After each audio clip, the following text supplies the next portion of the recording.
wabarakatuh. Nama saya Muhammad Zulfikar dari kelas 10 MIPA 3. Saya akan membawakan materi tentang hidrologi. Siklus hidrologi merupakan bagian terpenting dari hidrosfer. Menulis siklus hidrologi, air yang ada di permukaan bumi mengalami proses peredaran atau daur ulang secara berurutan. Proses daur ulang ini terjadi terus-menerus karena pemanasan sinar matahari yang menyebabkan air di seluruh permukaan bumi menguap.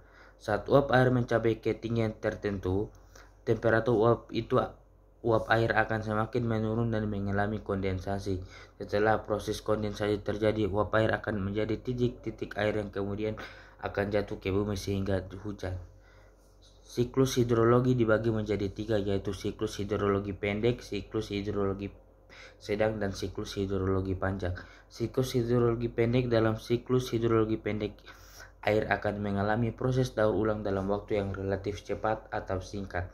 Siklus ini biasanya terjadi di laut saat air laut mengalami penguapan atau penguapan evaporasi karena sinar matahari. Uap air dari hasil evaporasi ini kemudian naik sampai ketinggian tertentu dan mengalami kondensasi sehingga berubah menjadi awan. Saat awan terbentuk dari hasil kondensasi semakin besar dan berat, akan terjadi hujan di atas laut. Air yang turun saat hujan kemudian akan kembali ke laut dan akan mengalami proses daur ulang lagi. Siklus hidrologi sedang. Siklus hidrologi sedang merupakan kondisi saat air laut yang menguap karena kondensasi tertiup angin hingga membentuk awan di atas daratan. Saat hujan jatuh di daratan, hujan tersebut menjadi air darat yang mengalir melalui parit, selokan, sungai, rawa, dan danau yang kemudian mengalir kembali ke laut. Siklus hidrologi panjang. Siklus hidrologi panjang merupakan proses daur ulang air yang membutuhkan waktu paling lama. Siklus ini biasanya terjadi karena uap air laut terbawa angin kemudian membentuk awan di atas daratan sampai ke pegunungan tinggi.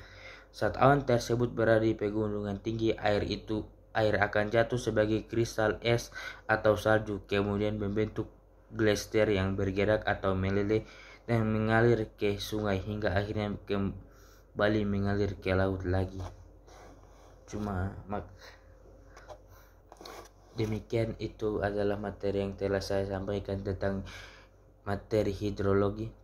Assalamualaikum warahmatullahi wabarakatuh.